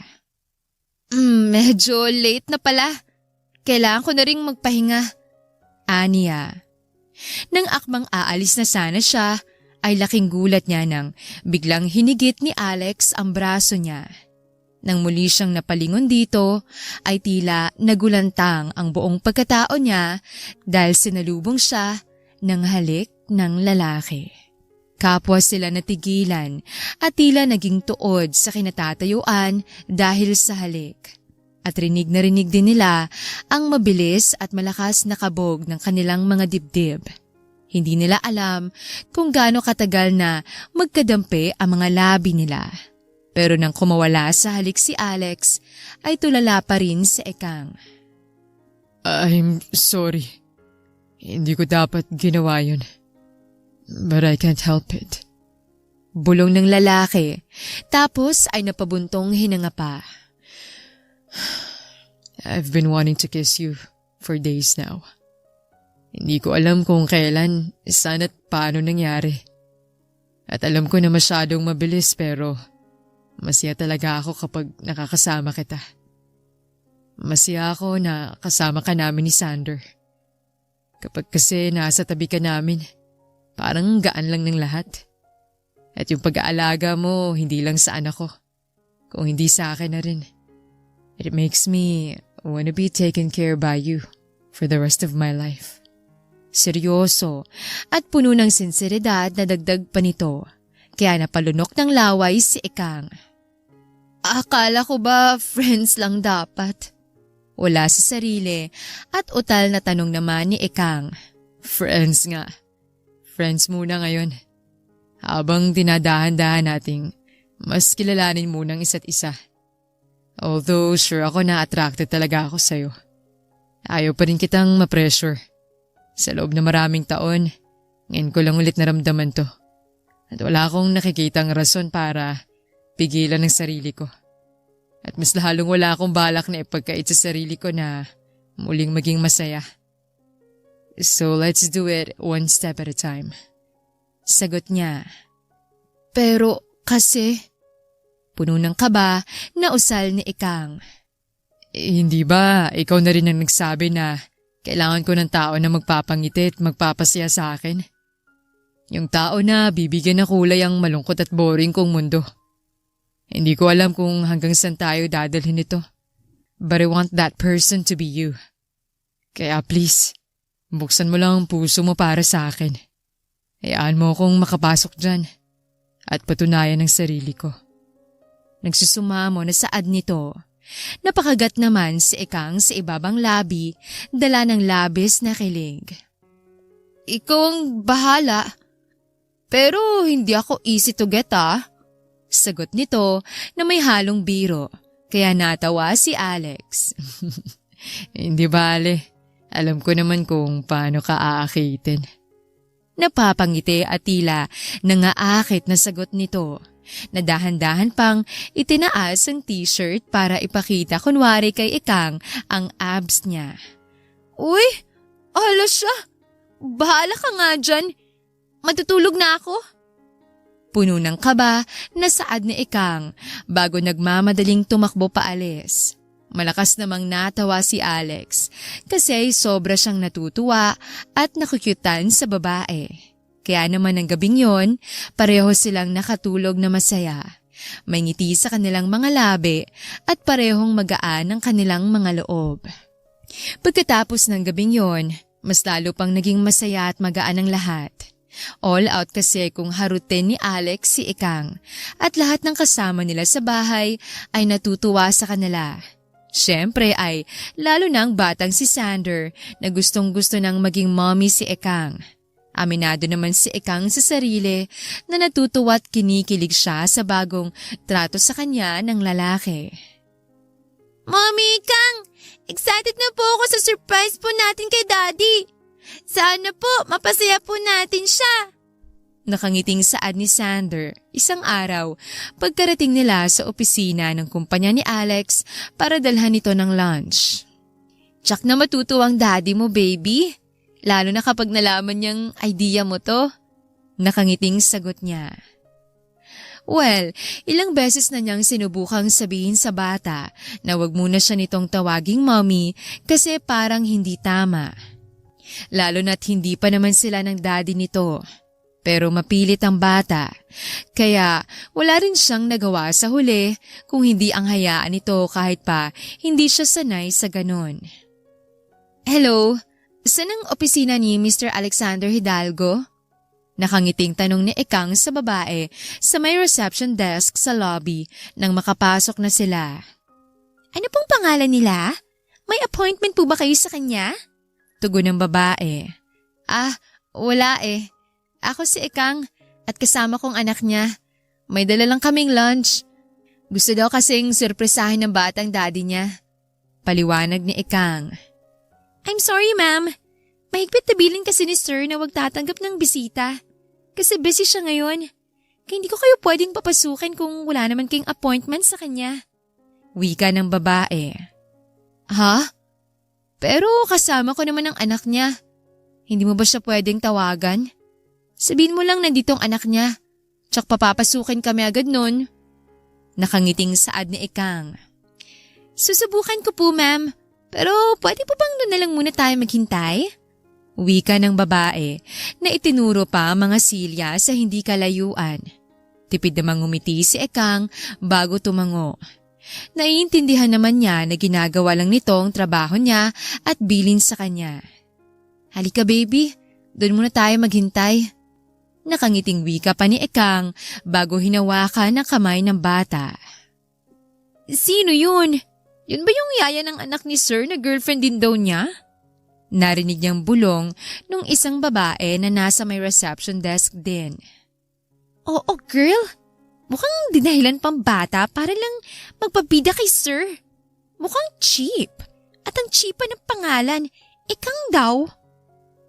Narinig niyang tugon ng babae na nakausap niya. Tapos ay tumawa pa ang dalawa. Hindi naman na-offend si Ikang, pero nagdahan-dahan siya sa paglalakad para marinig pa ang mga pag-uusap ng mga ito. Hindi kasi siya makapaniwala na kumalat agad na may something sa kanila ni Alex, although hindi pa naman talaga sila.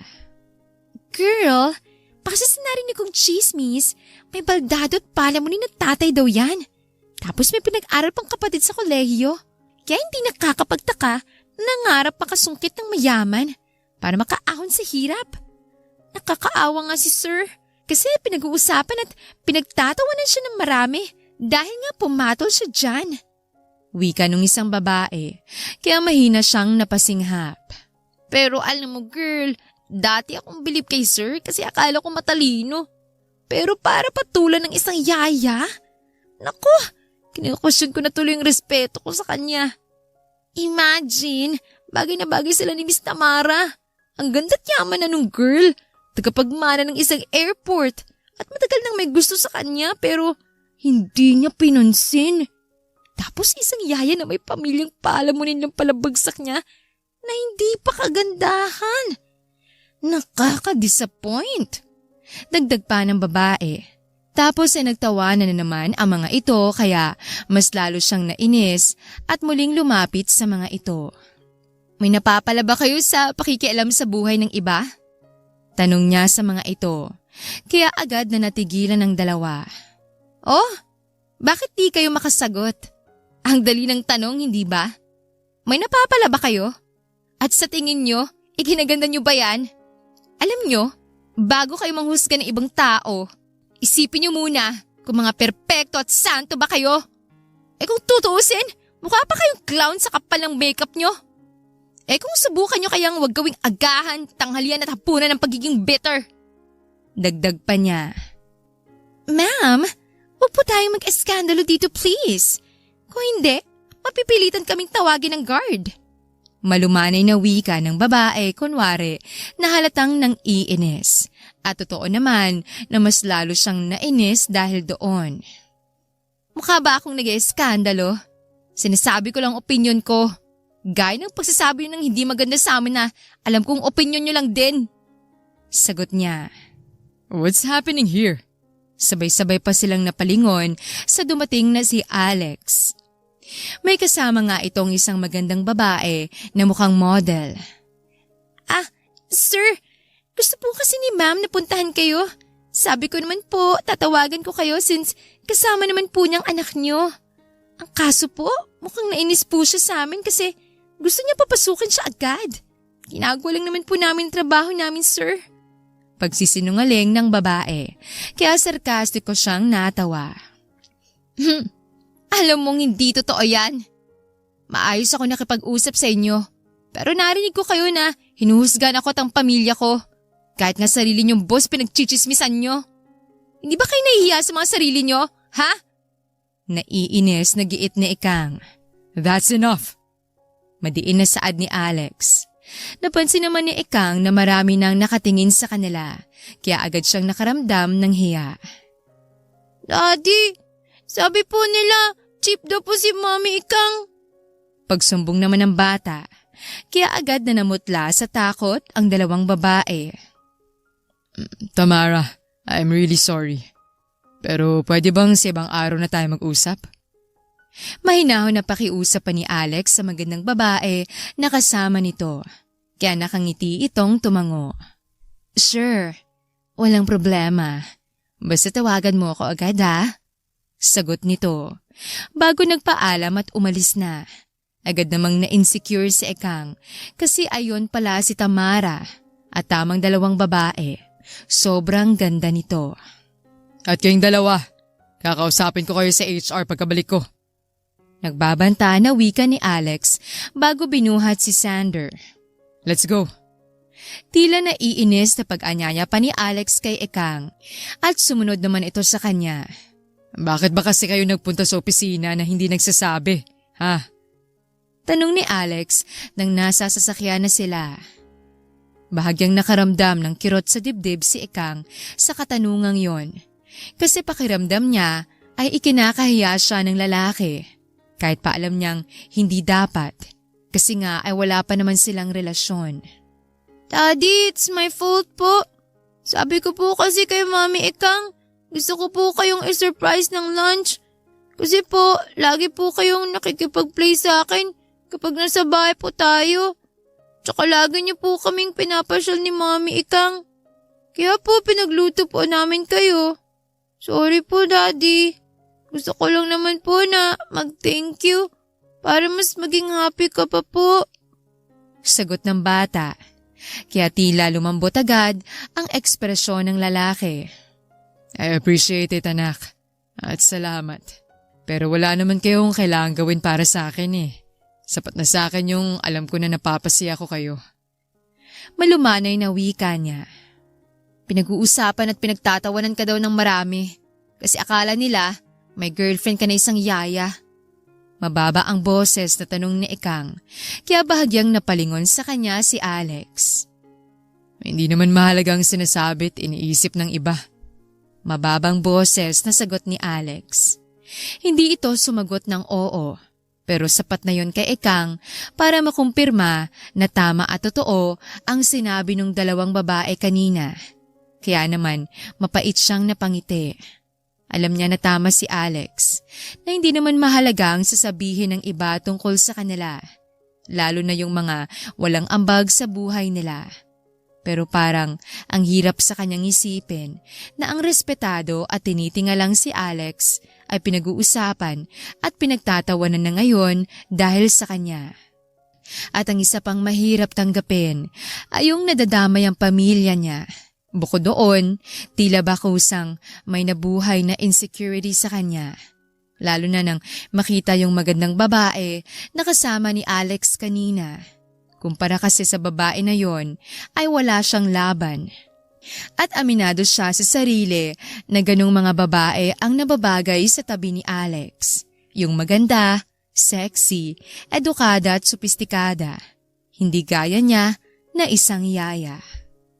Hindi ka ba babalik sa trabaho mo, anak? Kung ayaw mo na, magpaalam ka ng maayos sa boss mo. Dahil maayos ka rin yung tinanggap sa bahay nila. Malumanay pero hirap ang boses na wika ng tatay ni Ikang isang gabi na nakaupo sa wheelchair nang lapitan niya ito sa terasa ng munti nilang tirahan. Babalik naman po, tay. Sa ngayon, gusto ko lang po muna sanang makapag-isip-isip. Sagot niya. Biyernes ang araw na nagpunta sila ni Sander sa opisina ng daddy nito. Nang araw ding yon ay pilit niyang iniwasan ng lalaki. Araw ng Sabado ay umuwi siya dahil day off niya. At Lunes na ngayon pero hindi pa rin siya bumabalik sa mansyon. Ilang beses na siyang sinubukang tawagan ni Alex pero hindi niya ito sinasagot. Ginugulo pa rin kasi ang isip niya nung mga nangyari at nung mga nalaman at gaya ng sinabi niya ay gusto niyang makapag-isip sa kung ano ba ang tamang gagawin. Ba kasing nangyari ha? Mula nang umuwi ka rito, ang tahimik mo. Minamaltrato ka ba ng boss mo? Nag-aalalang tanong ng tatay niya. Naku tay, hindi po. Mabuting tao pong makasama ko doon. Sagot niya at tipid na lang nang ngumiti. Akmang magsasalita pa sana siya pero hindi na niya nagawa nang makita ang isang mamahalin at pamilyar na sasakyan na huminto sa tapat ng bahay nila. Bumaba naman doon si Alex na buhat ang anak. Mommy Kang! Masiyang sigaw ng batang si Sander nang makita siya nito. Walang gate ang bahay na inuupahan nila, kaya naman hindi na nagdalawang isip maglakad palapit sa kanila ang mag-ama. Magandang gabi po. Ako nga po pala si Alex. Nakangiti at magalang na bati naman ni Alex sa tatay ni Ikang. Magandang gabi rin. Ikaw ba ang boss ng anak ko? Sagot nito, kaya tipid ng ngumiti ang lalaki bago tumango.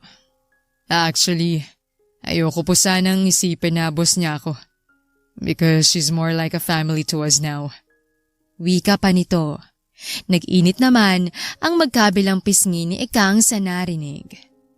Alex? I mean, Sir Alex? Ano pong ginagawa niyo rito? Mababang boses na tanong niya. Nag-aalala kasi kami ni Sander sa'yo. Paano hindi ka pa bumabalik at hindi ka sumasagot sa mga tawag ko? Sagot ng lalaki. Mami Ikang, nag-worry po kasi kami ni Daddy na baka hindi na po kayo bumalik. Kaya sinusundo ka na po namin para po makauwi na po tayo. Miss ka na po namin ni Daddy. Di ba po, Daddy? Miss na po natin si Mami Ikang. Wika ng bata. Oo anak, miss na miss natin ang mommy Ikang mo. Sagot naman ni Alex na seryoso pang tumingin kay Ikang. Can we please talk? Mababa ang boses na pakiusap pa nito. Doon muna ako sa loob. Nakangiting wika ng tatay ni Ikang. Agad namang dumating ang kapatid nito para tulungang maitulak ang wheelchair ng tatay nila. Go ahead na po, Mami Ikang. Talk to Daddy na po. Magsusorry lang naman po siya eh. Nakangiting sagot ng bata na nagpababa pa sa ama. I'll give you privacy na po. Doon muna po kay Lolo at Tita. Dagdag pa ng makulit na bata na mabilis tumakbo papasok sa loob ng bahay na parang sigurado siyang magiging mommy na niya si Ikang at para bang pamilya na talaga sila. Natanggal na sa trabaho yung dalawang babae. Paninimula ni Alex na siyang kinagulat ni Ikang. Ha? Hindi mo dapat ginawa yun. May pamilya ring binubuhay ang mga yun eh. Sagot niya. Sana yun ang iniisip nila bago sila gumawa at nagsalita ng hindi maganda. Tsaka hindi naman akong nagdesisyon nun. Ang HR manager mismo. Sagot ni Alex na napabuntong hininga pa. I'm sorry, Ikang. Nagsusumamo na bulong nito. Po? Bakit naman po kayo nagsusorry? Tanong niya na peke pang tumawa. I know na sumama ang loob mo sa akin. Siguro kasi yung paraan ko ng pagtatanong kung bakit kayo nagpunta sa opisina. Baka iniisip mo na kinakahiya kita. Hindi yon ganun, Ikang. Pero kahit hindi mo sabihin, alam kong nasaktan kong damdamin mo. Kaya gusto kong humingi ng sorry. Paliwanag nito. Nako sir, hindi nyo naman po kailangang humingi ng sorry. Wala po yun sa akin. Hindi po ako nasaktan. Hindi po sumama ang loob ko. At mas lalong hindi po ako nagalit sa inyo. Nakangiting tugon niya. Sir, na ulit ang tawag mo sa akin ngayon. Tapos nagpupo ka na naman. Nang makauwi tayo sa bahay ng araw na yun, halatang iniiwasan mo ko. Nung Sabado, umalis ka na hindi nagpapaalam sa akin. Tapos dapat kaninang umaga pa lang nasa bahay ka na. Pero mukhang ayaw mo nang bumalik sa amin. Sa akin. Ganyan ba ang hindi sumama ang loob at hindi galit? Mahinahon na saad ni Alex. Look, hindi kita kinakahiya. Ayoko lang na marinig mo mga hindi maganda na sinasabi ng iba tungkol sa atin. Dagdag pa nito. Akala ko ba hindi naman mahalagang sinasabi't iniisip ng iba? Tanong niya. Oo nga. At ayos lang kung akong makakarinig ng mga yon. Pero ayoko pa rin marinig mo mismo. Kasi ayoko kitang masaktan. Gusto lang kitang maprotektahan. Gaya ng pagprotekta mo kay Sander. Paliwanag ni Alex. Kaya mahinang napabuntong hininga si Ikang. Sige, aaminin ko na nasaktan ako. Kasi inisip ko na kinakaya mo ko. Pero agad ding nawala yon kasi alam kong wala naman akong karapatan. Dahil hindi nga naman tayo. Sumama rin ang loob ko kasi dinadamay nilang pamilya ko. Okay lang naman kung akong pag-uusapan nila eh. Okay lang kung akong sasabihan nila ng masasakit na salita. Sagot ni Ikang. Pero tama naman sila eh. Parang hindi tama na magkagustong kagaya mo sa isang iyaya lang. Dahil doon naisip ko rin na parang hindi bagay ang isang kagaya ko sa tabi mo. Ang bagay sa iyo ay yung mga kagaya ni Tamara. Yung maganda, sopistikada, edukada, mayaman, tsaka hindi ba may gusto sa iyo yun? Dagdag pa niya na may konting insecurity at selos. Tamara is just a close friend, Ikang. She's lesbian. At kahit pa straight siya at magkagusto sa akin, hindi ko naman mapipilit ang sarili ko na magkagusto sa iba. Sagot ni Alex. At ano bang sinasabi mo na yaya ka lang? You're more than that. Hindi nila lang ang pagiging yaya. Kasing mga yaya, madalas mas nagiging ina pa sa mga bata kaysa sa mga totoong magulang. Hindi ba nga? Mas naging magulang ka pa kay Sander kaysa sa akin? Oo, masyadong mabilis ang mga nangyari. Pero ano magagawa ko kung hulog na ako sa'yo? So please, huwag ka namang magpa-apekto sa sasabihin ng iba. Hayaan mo ba na magkasira tayo dahil lang nagpapa-apekto tayo sa opinyon nila? Kung oo, aalis ka na ba at iiwan kami ni Sander? Paano naman kami? Hindi ako papayag na mangyari yun, Ikang. Sinanay mo kami ng anak natin sa presensya mo eh. Kaya panindigan mo naman kami. Mahabang giit pa nito at muntik nang matawa si Ikang dahil sa narinig. La, anak agad natin? Bulong pa niya. Pero may halong kilig din dahil nga ang sarap sa ideya na magiging isang buong pamilya sila. Ikang, sorry ulit kung may nagawa man ako na ikinasama ng loob mo. Hindi ako perpektong lalaki, pero nangangako ako na mamahalin, haalagaan at poprotektahan kita. At ang pamilya natin sa paraang alam ko at sa abot ng makakaya ko. Malambing na wika ni Alex, tapos ay humakbang ito palapit sa kanya. Hindi mo ako kailangang sagutin agad. Liligawan kita. Liligawan ko rin ng tate at kapatid mo. Pero please, umuwi ka na sa bahay kasama namin ni Sander. Miss ka na namin. At kung dati ayaw ko ng maingay, makulit at magulo sa bahay. Ngayon para akong mababaliw na hindi naririnig ang boses mo kapag hindi ka nakikita. Hindi mo naman kailangang humingi ng sorry eh. Ako kasi tong may problema.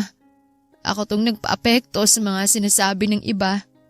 Tapos ako tong na-insecure at masyadong mababang tingin sa sarili. Kaya ako dapat ang humingi ng sorry. Kasi ako tong nagpabebe. Sorry, Alex. Nakayuko at naluluha na sagot ni Ikang. Gumaan naman ang pakiramdam niya nang bigla siyang niyakap ng lalaki. At tutunawin ng pagmamahal kong insecurity na yan. Hanggang sa mabaliw ka rin sa akin. Gaya ng kung paano ko nabaliw sa'yo. Maharot na sagot nito. Daddy, kiss mo na po si Mami Ikang. Dami ba pong sinasabi? Tagal-tagal naman po eh. Naiinip na sigaw ni Sander, kaya sabay silang napalingon dito. Nakita nila na nakasilip ito sa pinto, kasamang tatay at kapatid ni Ikang na malawak din ang ngiti sa tuwa. Paano ba yan? Kiss daw kita sabi ng anak natin. Nakangiting wika ni Alex. La, kiss agad? Akala ko ba maniligaw ka muna? Sagot ni Ikang.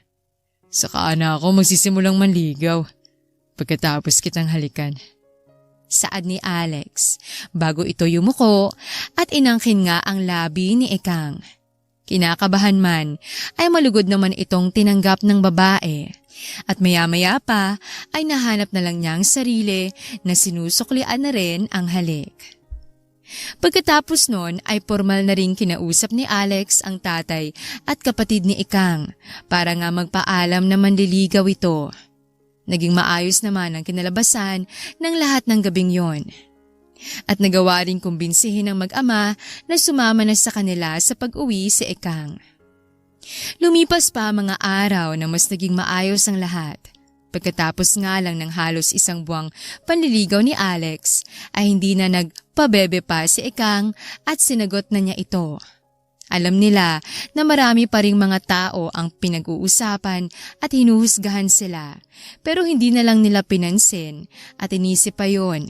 Ang importante lang naman kasi sa kanila ay alam nilang masaya sila at walang inaapakan na ibang tao. Pagkatapos naman ng 6 na buwang relasyon, tila ba hindi na makapaghintay pa si Alex na maitali na talaga sa kanya si Ikang kasi ay nag-propose na ito na malugod namang tinanggap ng babae. Mahigit 1 buwan lang ang naging preparasyon at nag-isang dibdib na nga sila sa wakas. Simple lang ang naging selebrasyon, mga malalapit lang sa kanilang imbitado. Pero napuno naman ang araw na yon ng labis na galak at pagmamahal. Nagawa rin nilang kumbinsihin ang tatay at kapatid ni Ikang na tumira sa mansyon kasama nila at doon ay naging isang buo, malaki at masayang pamilya sila. Hindi naging madali ang buhay mag-asawa ni na Alex at Ikang. Nariyan ang magkakaroon pa rin ng konting tampuhan gaya ng ibang relasyon. Pero ang nakakatuwa ay hindi nila pinatatagal ang mga hindi nila pagkakaintindihan. Kasi pareho silang marunong makinig at pareho silang maraming natututunan. Pagkalipas lang ng mahigit 1 taon bilang mag-asawa ay biniyayaan sila ng isa pang anak. Isang baby girl naman na pinangalanan nilang Alexandra. At sa pagdating nito sa buhay nila ay mas lalo pang naging masaya at tumibay ang pagmamahalan ng pamilya na binuo nila. Simple man ang kwento para sa iba, ay tiyak na kapupulutan pa rin ito ng mga aral. Mga aral na alam nilang magagamit at madadala nila sa kahit na anong pagsubok ang haharapin pa nilang magkasama. At sana, gaya ng ating mga bida, kahit na papaano ay may natutunan din kayo. Hanggang dito na lamang.